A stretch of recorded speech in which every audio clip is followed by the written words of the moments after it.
Barbe Blanche et Roronoa Zoro. Pourquoi j'ai de moins en moins de respect vis-à-vis de ces deux personnages pourtant tant aimés des communautés One Piece? Eh bien les amis, ne vous en faites pas, c'est exactement ce qu'on va voir dans la vidéo d'aujourd'hui.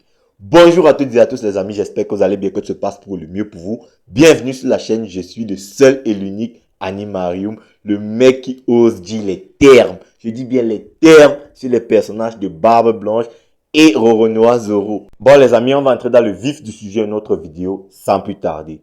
Est-ce que j'ai toujours eu si peu de respect pour les personnages de Barbe Blanche et Roronoa Zoro? Bah bien sûr que non, vu que l'intitulé de la vidéo c'est littéralement pourquoi est-ce que je respecte de moins en moins les personnages de Barbe Blanche et Roronoa Zoro. Ce qui signifie tout simplement qu'à un moment donné, bah, c'était des personnages que je respectais énormément. Et plus que même un simple énorme respect, je pense qu'il y en a beaucoup qui ne le savent pas, bien que j'en ai parlé brièvement sur la chaîne. Bon, ça ne concerne que ceux qui sont abonnés depuis le début.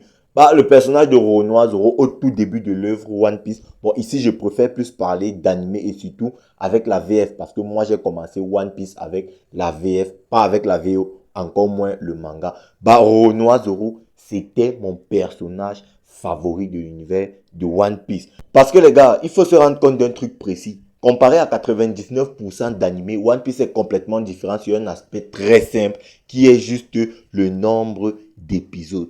Bah pour One Piece, 50 épisodes ne constituent même pas le 1 dixième, voire même le 1 centième de toute l'œuvre. Comparé à d'autres animés où 50 épisodes constituent la moitié de l'œuvre, ou encore d'autres animés où 50 épisodes constituent le 3/4 de l'œuvre, ou encore d'autres animés où 50 épisodes couvrent complètement l'intégralité de l'œuvre. Donc vous vous rendez compte que One Piece avec 50 épisodes, bah ça ne pèse pas beaucoup. Et où est-ce que je vais en venir avec tout ça? Eh bien, ce que je veux dire, c'est que avec 50 épisodes dans l'univers de One Piece, c'est-à-dire les 50 premiers épisodes, bah tu n'as même pas vu le 1 tiers, même le 1 dixième des personnages qui couvrent complètement l'œuvre. C'est-à-dire, tu ne connais encore presque aucun personnage.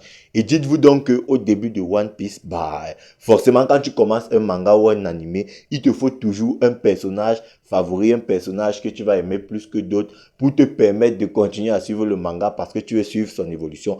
Bah, pour moi, dans mon cas, bon, Luffy, il était trop con. Franchement, on va pas se mentir, au début du manga, Luffy, il était extrêmement con. Du coup, j'étais pas trop encouragé à le choisir comme personnage favori. Et puis, moi, je suis plus personnage secondaire que personnage principal. Le seul personnage principal d'une œuvre de fiction que j'ai comme personnage favori, bah, c'est Goku. Goku, c'est trop une masterclass. J'adore le personnage de Goku. Mais dans le cas de One Piece, bah, il me fallait un personnage qui me permettrait d'accrocher avec l'œuvre. Et vu qu'on n'avait pas encore vu énormément de personnages, bah, je voulais un personnage dont je pouvais suivre l'évolution jusqu'à la fin. Et mon dévolu s'est jeté sur Roronoa Zoro. Vraiment, en début d'œuvre, Zoro, c'est une masterclass. Son introduction, c'est un gigantesque, c'est un énorme banger. C'est-à-dire attaché à un poteau affamé depuis 7 jours. La petite fille là qui vient lui apporter du riz que Hermep s'est permis de piétiner. Zoro mange quand même, il dit que c'est bon et tout. Ses sabres sont accrochés et tout. Il est là, il dit je vais tenir pendant 7 jours, affamé et tout, machin truc et tout.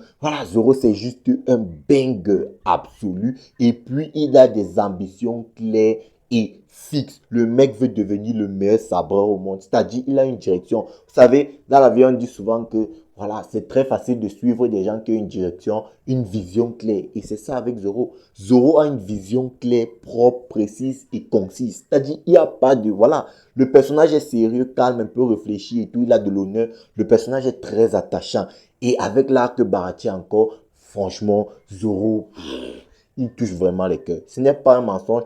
Zoro, pour moi, est l'arc Baratier. Je pense que c'est le prime de Zoro. C'est-à-dire, son combat avec Mihawk, le fait qu'il soit complètement, mais totalement inférieur à Mihawk, mais qu'ils disent quand même à Mihawk que non, le coup par derrière, c'est le déshonneur pour un épéiste. Je préfère que tu me frappes par en face. Et puis, Mihawk lui fait son entaille là et tout. Après, il tombe dans l'eau, il revient en brandissant. Le Wado Ishimondi allait, il dit à Luffy, je ne vais plus perdre un combat parce que je ne serai pas digne d'être aux côtés du roi des pirates et tout. Et on l'a aussi introduit comme étant un rival de Luffy. C'est aussi ça qui m'a fait accrocher vraiment avec le personnage de Roronoa Zoro. Non, j'étais conquis par le personnage. Ça, je ne vais pas vous mentir, j'étais conquis de fou par le personnage de Roronoa Zoro. Vraiment, Arlong Park et tout, malgré qu'il est blessé, il arrive à vaincre, à Chan assez facilement. Non, Zoro, c'était un banger. Zoro, c'était un banger. Mais où est-ce que j'ai commencé à décrocher avec le personnage de Renoir Zoro? Eh bien, la première chose qui m'a fait décrocher avec le personnage de Renoir Zoro, c'est que très vite, on a compris que Zoro n'était pas un rival pour Luffy, mais Zoro était plutôt un subordonné de Luffy. Et ça, franchement, ça m'a quand même un peu refroidi. Et plus on avançait dans l'œuvre, plus il y avait l'introduction de nouveaux personnages vraiment stylés, mais de fou, notamment le terrible Portgas D. Ace, le grand frère du protagoniste Monkey D. Luffy, Crocodile, Barbe Noire, Aîné. Franchement, ces personnages-là, c'était des bangers. Et puis Zoro est passé au second plan. Donc, pire que le second plan, il est même passé au troisième, voire même au quatrième plan. Parce que ces personnages-là, avec leur émergence et leur développement, c'était vraiment une dinguerie. Franchement, les mecs, pour ceux qui s'en rappellent, Portgas D.A., son introduction avec les flammes et tout contre Smoker, il sauve Luffy et tout. Non, c'était une dinguerie le personnage de Portgas D.A. Et Zoro, il passait inaperçu, mais tellement devant Portgas D.A. Et très franchement, je me souviens qu'il fut une époque, Portgas D.A. était mon personnage favori de l'univers de One Piece. Mais il s'en est quand même allé trop tôt. Puis est venu l'archipel des Sabondi. Et là, avec l'archipel des Sabondi, on a une pléthore de personnages ultra intrigants et ultra intéressants qui ont été introduits, notamment des personnages tels que Aokiji, même s'il n'a pas été introduit à l'archipel des Sabondi, mais un peu avant, je crois, c'était sur Long Ring Long Land, si je ne dis pas de bêtises. Bon, avant Enies Lobby et tout ça, on a Rob Lucci, Kizaru, les Supernovas, notamment Trafalgar Lago, Waterloo, et Stars Captain Kid et tout. Une pléthore de personnages ultra intéressants et qui étaient rivaux de Luffy. Là, les mecs, franchement, Zoro, il est même passé au 10e plan pour moi, frère. C'est pour vous dire à quel point Zoro, il ne représentait plus vraiment. En fait, pour moi, c'était plus mon personnage favori, mais c'était pas un personnage que je détestais, loin de là. Je le kiffais toujours, c'était un Mugiwara, voilà. Il était toujours là dans les moments marquants et tout. Il était présent quand il fallait. Donc, Zoro, c'était un bon personnage. Il n'y a pas de problème. Mais le truc, c'est que Zoro manquait trop de moments importants dans la première partie de One Piece. Franchement, les mecs, si je vous demande, qu'est-ce que vous avez retenu du prélips de Zoro? Pour moi, dans ma tête, là, tout de suite, me viennent deux moments. Il ne s'est rien passé et son combat face à Mio, terminé. Le reste, franchement, c'est dur, hein. C'est dur. Les autres moments où tu peux retenir de Zoro, c'est là où il se faisait laver, que ce soit par Ener et tout ça. Bon, il n'y a pas énormément de moments marquants. Bon, peut-être avec Dasbone est aussi là parce que je suis en train de réfléchir. Je cherche en même temps, bon, peut-être. Mais voilà, Zoro, ce n'était pas assez. Puis on a eu le post-ellipse. Et là, c'était encore pire que le pré-ellipse. Parce qu'au moins au pré-ellipse, il avait des moments marquants, des moments grotesques tels que il ne s'est rien passé, son combat avec Mihawk, son combat contre Dasbone et tout ça. Voilà, il avait quand même des moments. Le post-ellipse, tout ce que tu retiens jusqu'à présent, c'est son combat face à Rob Lucci, son combat face à King et son combat face à Pika. Franchement, c'est trop peu. C'est trop peu. Et les interactions avec les Mugiwara. Pourtant, il y a d'autres personnages qui se sont bien démarqués. Et puis, Zoro, il a manqué trop d'arcs super importants pour que Zoro soit vraiment le personnage qu'on pourrait qualifier de personnage favori, en tout cas pour moi. Parce que pour moi, manquer Marineford et manquer Wall Cake, non, c'est quand même beaucoup. C'est quand même beaucoup pour un personnage qui est censé être le numéro 2 de l'œuvre après Luffy. Donc du coup, voilà, Zoro, c'était un bon personnage pour moi, sans plus. Mais jusque-là, je ne détestais toujours pas le personnage. Mais qu'est-ce qui m'a fait détester le personnage? C'est la communauté. C'est la communauté, les mecs. Les mecs sont toujours en train de surcoter ce personnage à un niveau. Déjà, après l'ellipse, c'est-à-dire on a tout entendu, des vertes et des pas mûres. Il y en a qui disent que Zoro, il était capable de vaincre Doflamingo, comme Luffy était capable de vaincre Doflamingo. Récemment même, j'ai vu l'attaque que Zoro fait, je crois, sur Imu. Il y a un mec qui a posté sur Twitter, c'est une attaque de la même puissance que celle de Shanks et tout. Waouh! Waouh! Et il y en a des gens, des gens des avis, mais franchement, c'est très énervant. Comment quelqu'un peut arriver à te dire que Luffy et Luffy et Kizaru, c'était un match nul, mais Zoro peut quand même vaincre Kizaru, mais il finit par te dire que Luffy est plus puissant que Zoro. C'est une dinguerie, les mecs. C'est une dinguerie. Je ne sais pas si on se rend compte. C'est-à-dire, avec Zoro, tu entends tout. Tout et n'importe quoi. Zoro est plus fort que Big Mom. Zoro est plus fort que Garp. Zoro si, Zoro ça. Franchement, avec ça, les mecs, je suis désolé. Hein, tu ne peux pas manquer de respect aux personnages qui ont prouvé juste parce que tu veux mettre un mec arrive à peine à maîtriser ses sabres. Vraiment, je vais pas être insultant, hein, mais tu peux pas mettre ce mec-là devant tout le reste. Les gars qui ont prouvé, franchement, parce que déjà, pour la communauté, c'est sûr et certain, Zoro il est plus fort que Kid, Zoro il est plus fort que l'autre. Mais où? Kid et l'ont vaincu un empereur. Chacun doit affronter un empereur. C'est vrai que la prestation de Kid contre Shanks n'était pas vraiment ça. Mais celle de l'eau contre Barbe Noire, c'était une prestation assez aboutie. Zoro, il a fait quoi? Rob Lucci l'a fait galérer, frère. Rob Lucci l'a fait galérer. Et puis, même lorsque Oda lui-même, il te dit des vérités sur Zoro, Oda te dit, Zoro et Sanji ont le même niveau, mais il faut voir comment ils vont chercher les databooks, le Vivo 4, les déclarations de 1997, les ci, les ça, les SBS, pour prouver que non, Oda a dit ça, mais il l'a dit ici. Zoro et Sanji, c'est le même niveau, lâchez ça. Zoro et Sanji, c'est le même niveau. Ce sont les deux ailes du roi des pirates. Et bizarrement, les adversaires que Zoro est capable de battre, bah, ils sont à des années-lumière de Sanji. Pourtant, Oda te dit que Zoro et Sanji ont le même niveau. C'est une dinguerie. Ce personnage est incroyablement surcoté et je ne comprends pas pourquoi, jusqu'aujourd'hui, les gens n'arrivent pas à faire preuve de lucidité vis-à-vis de ce personnage. D'accord, vous pouvez être en kiff total sur un personnage, il n'y a pas de problème.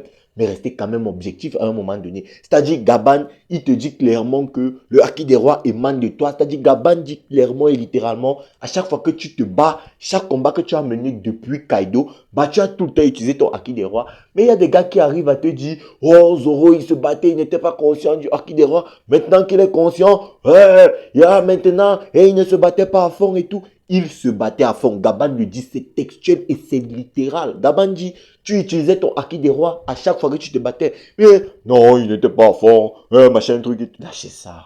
Lâchez ça. On est fatigué. Moi, je suis fatigué, frère. Vraiment, je suis fatigué de ce personnage. Surcoté à mort, frère. Surcoté, son niveau, c'est Sanji. Arrêtez de le mettre plus haut que ce qu'il ne vaut. Son niveau, c'est Sanji. Les adversaires que Sanji est capable de battre, Zoro est capable de battre. Les adversaires que Sanji n'est pas capable de battre, Zoro n'est pas capable de battre. Ce sont des vérités. Sanji n'est pas capable de vaincre Kid. Zoro ne l'est non plus. Et il y a une chose qui me sidère avec ce personnage. Ce qui est vrai pour 99% des personnages de l'œuvre, bah ça ne l'est pas pour Zoro. Un simple exemple. Lorsque Luffy a battu Katakuri, on était unanimement d'accord pour dire que Luffy a le niveau d'un second d'empereur, c'est-à-dire premier commandant d'empereur et tout. C'était unanime, on était tous d'accord pour le dire. Notamment avec même la prime et tout, 1,5 milliard de berry et tout ça. On était unanimement d'accord pour dire que Luffy avait le niveau d'un premier commandant d'empereur sans plus. Mais avec Zoro, oh là là là là. Zoro bat King dans un combat où il a triché. Oui, je le dis littéralement. Il a triché vu qu'il était drogué par Chopper. Bah, on te dit Zoro a le niveau amiral. Donc, frérot, je ne comprends pas. Pourtant, c'est logique. Je ne sais pas pourquoi avec Luffy, lui, il a battu un commandant d'empereur. Il est resté commandant d'empereur, mais avec Zoro, c'est différent. Parce que normalement, ça devrait être logique. Dans une course, lorsque tu dépasses le deuxième, tu n'es pas premier, tu es deuxième. C'est juste une vérité. Mais avec Zoro, ça ne s'applique pas. Je ne comprends pas. C'est pourquoi je ne peux plus respecter ce personnage. En fait, c'est pas que je ne peux plus respecter ce personnage, mais c'est juste que mon respect diminue énormément pour lui parce que le niveau que la communauté lui octroie, bah, c'est en fonction de leurs émotions. J'aime Zoro, donc il est plus puissant que tel, qu'il est prouvé ou pas. Juste le fait qu'il ait le revêtement du HDS, ça prouve tout. Et mais les gars, c'est quoi cette fraude? Hey, frérot, mais moi, ça me rend fou. Ça me rend dingue, mais je comprends pas. Comme si le simple fait de revêtir ton HDS te met à un niveau. Frère, moi, Bref, passons à Barbe Blanche parce que lui, c'est un autre niveau. Bon, les mecs, Edward Newgate. Franchement, ce personnage, oh là là là là là là.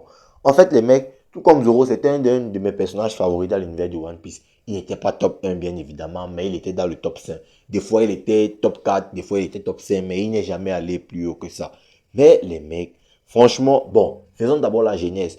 Moi, quand je rencontre le personnage de Barbe Noire, en tout cas, quand je vois pour la première fois le personnage de Barbe Noire, encore une fois, c'était avec la VF éclatée parce que la première voix en VF de Barbe Blanche, franchement, pour ceux qui s'en souviennent, hein, vous savez à quel point, yeah, ouais, chante le roux, non, sa voix elle était éclatée, ça, il y a pas de débat, sa voix elle était éclatée, mais le personnage ne m'a pas fait une impression de fou, juste, oh, voilà, tu voyais qu'il avait de l'allure, du charisme, voilà, il avait tout ça, le nom, la renommée et tout ça, couplé à son gabarit et tout.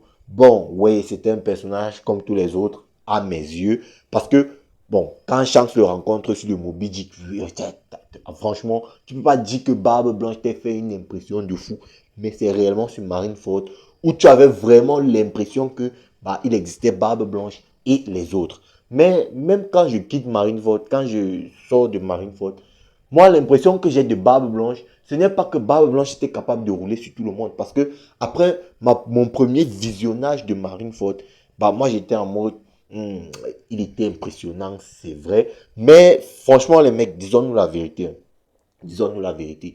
Lorsque Akainu était en train de faire du sale à l'équipage de Barbe Blanche et à ses alliés, et lorsque Barbe Blanche a réussi à frapper Akainu, les mecs, de vous à moi, est-ce que vous n'avez pas souhaité, en fait, vous ne vous êtes pas dit que Akainu résiste trop. En fait, vous ne pensiez pas que le combat allait être beaucoup plus facile pour Barbe Blanche. Parce que moi, franchement, les mecs, j'aurais pensé, et franchement, hein, je ne sais pas comment exprimer. En fait, j'ai pensé que Barbe Blanche, lorsqu'il allait frapper Akainu, ça allait être un KO. Quand j'ai vu Akainu sortir après le coup de Barbe Blanche, mais je me dis, Barbe Blanche, il n'a rien foutu. Et ça, c'est dès ma première lecture. Barbe Blanche ne m'a pas paru aussi souverain que beaucoup essaient de le faire croire. Il y en a qui disent que Barbe Blanche a vaincu Akainu. Jamais de la vie.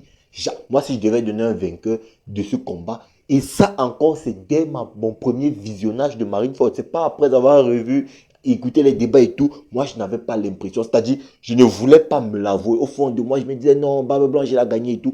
Mais quand j'ai vu le retour de Akainu, malgré le retour de Akainu, je me disais, non, ouais, Barbe Blanche, il a gagné et tout. Mais au fond de moi, je savais que non, c'était Akainu qui était sorti de ce duel. Parce que Akainu, il s'est relevé et il a lavé les commandants de Barbe Blanche. Et moi, au bout d'un moment, hein, quand j'ai accepté la vérité, je me suis dit, Barbe Blanche, il a même servi à quoi? Qu'est-ce qu'il a même fait à Akainu? Pourquoi il est même allé sur la guerre? Parce qu'il a flop complètement. Qu'on se dise les vérités, il a flop dans tous les sens du terme. Et il s'est mort, il est mort, il a perdu des membres d'équipage et tout. Son équipage a été décimé et tout. Il a tout perdu, même son fruit du démon. Le mec, il a perdu. D'accord, le développement, il était incroyable. Et puis, il y a un truc que je me dis sur Barbe Blanche. Mais ce personnage est juste crétin, Jésus. En fait, après réflexion, les gars, Barbe Blanche, vraiment, si vous voulez juste sauver Ace, pourquoi il ne s'est pas directement rendu sur Impel Down comme Luffy l'a fait? Ne me dites pas, hein, il n'était pas allé à un grand conseil et tout, il ne pouvait pas s'accrocher encore comme Luffy l'a fait et tout. Non, Barbe Blanche pouvait se rendre, étant donné qu'il maîtrise le revêtement des navires sur Impel Down pour délivrer Ace, et ça aurait été plus facile. Parce qu'il n'y avait que Magellan là-bas. Et Magellan, franchement, t'envoies Marco, c'est terminé pour Magellan. Mais le mec, il a attendu Marineford et tout, machin, truc et tout. Et ne me dites pas, il y a les portes de justice et tout. Xebec a détruit une porte de la justice. Mais Barbe Blanche, il est juste con. Parce qu'il faut se dire les vérités. Et là, je vous vois déjà venir. Vous allez très vite souligner le besoin du scénario. Mais le truc avec Barbe Blanche, c'est que quand c'est lui, il y a toujours un besoin de scénario qui le sauve. Mais avec les autres personnages, on ne voit jamais les choses comme ça. C'est ça qui est dérangeant avec ce personnage. Et puis, ce qui me dérange vraiment avec le personnage de Barbe Blanche, bah, c'est le niveau que les fans essaient de nous faire croire qu'il a. Barbe Blanche n'a pas le niveau de Roger, qu'on soit bien clair là-dessus. Il n'a absolument pas. Donc, dans le chapitre 1167, je crois, c'est dit textuellement et clairement. On te dit ceci de tous les pirates qui ont quitté, qui se sont dispersés sur God Valley. Plusieurs d'entre eux ont atteint leur apogée une dizaine d'années après. Mais seul un seul équipage a réussi à se hisser au-dessus de ces autres équipages pirates. Bah, c'est l'équipage de Gold et Roger. On te dit littéralement, Roger espérait à Barbe Blanche. Mais il y a des zouaves qui continuent à essayer de nous faire croire que les deux ont le même niveau. Mais à chaque fois que Roger, dans son temps, menait des combats épiques, Barbe Blanche pouvait passer à côté. Quand Roger se battait contre Garp, quand Roger se battait contre Xebec aux côtés de Garp, Barbe Blanche lui prenait la fuite. Hein. Il prenait la fuite, il farmait l'aura en fuyant.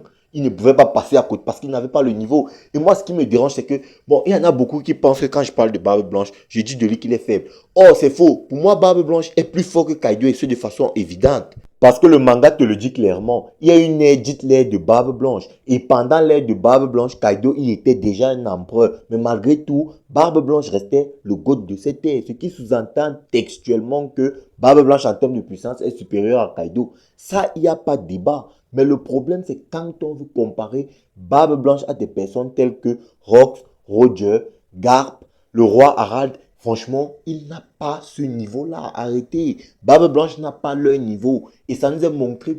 D'ailleurs, je ne sais même pas pourquoi les Vivre 4 de God Valley ne sont pas encore sortis. Comme ça, on enterre les conneries de Barbe Blanche et on avance. Parce que les mecs, je ne sais pas si vous vous rendez compte à quel point j'ai du respect pour la puissance de ce monsieur. Ça, il n'y a pas de débat. Mais le problème, c'est que moi, ce qui m'énerve vraiment avec ce personnage, c'est que, franchement, la communauté est trop calée sur le duel qu'il avait eu avec Roger, où il faisait secouer les palmiers et tout. C'est-à-dire, même dans le chapitre 1180, si je dis pas de bêtises, de One Piece, Gaban, lorsqu'il sent le Haki des rois de Ymut, lui dit, un Haki des rois d'une telle intensité, il n'a pas senti ça, même sur God Valley. C'est-à-dire que la référence du Haki des rois pour Gaban, avant Ymut, c'était God Valley. Mais il y en a qui te disent toujours que Barbe Blanche, Haki des rois et tout. Arrêtez ça, frère. Arrêtez ça. Barbe Blanche, il est fort. Moi, je dis pas le contraire. Il est très puissant. Moi, je dis pas le contraire. Mais il n'a pas le niveau de certains personnages. Il faut juste l'accepter. Et c'est ça qui m'énerve avec ce personnage. Le truc avec ce personnage, c'est que, même si on le bat, parce que moi j'ai entendu des gens me dire que malgré que Barbe Blanche fuyait aux côtés de Big Mom et Kaido Garp sur God Valley, il y en a qui t'ont dit que Barbe Blanche pouvait quand même vaincre Garp God Valley. Mais c'est une dinguerie. Hein. C'est une dinguerie, je suis choqué. Et je vais même vous dire une vérité. Hein. Barbe Blanche et Sengoku, ils ont le même niveau.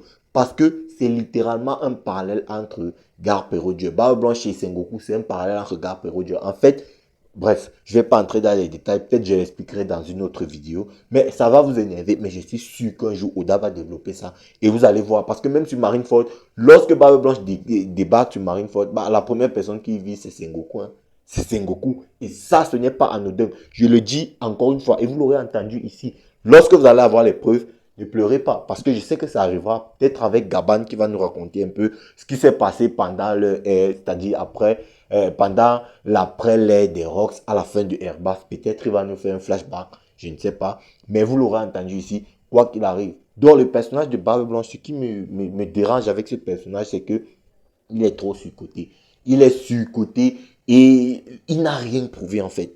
Il n'a rien prouvé pour être autant surcoté comparé aux autres personnages à qui on le compare. Les Loki, ils ont vaincu Arad. Arad, il a pris Shanks et Gaban en 2-20 et il y en a qui te disent Shanks n'était pas niveau Yonko, machin truc, ouais, il avait 25 ans, ouais.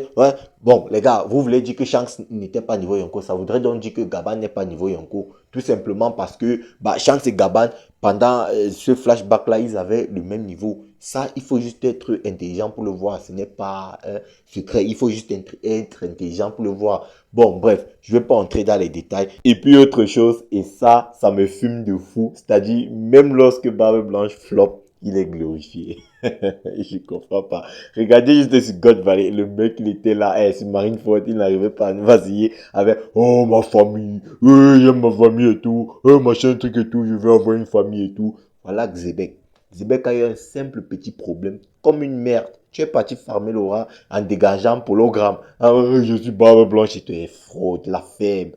Arrête de venir casser les couilles avec la famille et tout. Si tu tenais tant à la famille, tu allais sauver, tu allais mourir avec ton capitaine Rox et Dick Zebek. Parce que, oui, Zoro, je le trouve surcoté, je le trouve un poil très très énervant même. Bon, Zoro, voilà, c'est top 2 des personnages les plus surcotés à mon avis. Mais, encore une fois, je suis prêt à mettre ma main au feu que si Luffy se trouve dans cet état-là, Zoro dira que, à la poubelle mon rêve de devenir le meilleur sabre au monde. Je meurs ici tant que mon capitaine n'est pas délivré. Soit je meurs avec lui, soit je le délivre. Je suis sûr. Mais cette fraude de Barbe Blanche, farme Laura en fuyant.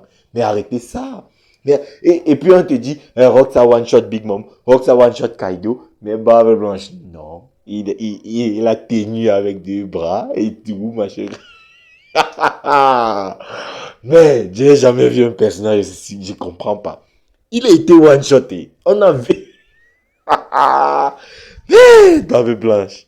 Et puis les gars, je vous ai dit, on peut montrer Garp en train de torturer dans tous les sens Barbe Blanche. C'est-à-dire le trimballer, le décimer. Mais il y aura toujours des fraudes qui vont réussir à trouver le courage de venir te dire Barbe Blanche est le plus fort. La preuve, on l'a vu sur God Valley. Barbe Blanche était aux côtés de Big Mom et Kaido. Ils ont vu Garp. C'est Barbe Blanche qui a suggéré la fuite en disant que non. C'est chaud. Mais il y a toujours des... J'ai pas envie d'inciter les gens, je suis désolé. Mais il y a des gars qui réussissent quand même à nous dire que Barbe Blanche vaincre Garp. c'est une dinguerie. Et il n'était pas son prime. Tout ce que je retiens, c'est que même à son soi-disant prime là, quand il voyait la marine venir, il fuyait. Ce mec-là, c'est un spécialiste de la fuite, gars. Barbe Blanche, c'est une dinguerie. Et moi, je vous ai dit, il est possible que dans le navire que Barbe Blanche avait fui, parce que c'était peut-être le navire de Sengoku dans lequel il y avait Garp. Il ne fuit pas pour rien. Il sait ce qu'il fuit, ce mec. Barbe Blanche, je suis choqué, frère. Bref, j'ai encore énormément de choses à dire concernant ces deux personnages-là, mais si je continue, la vidéo va être très longue. Du coup, je vais m'arrêter là. Bon, les amis, dites-moi ce que vous en pensez en commentaire. Je pense que ça va être salé, mais c'était mon avis. Je me suis juste lâché. Et puis nous, on va se dire ciao pour une prochaine vidéo. Portez-vous bien sur Annie Marion, peace les bros. After.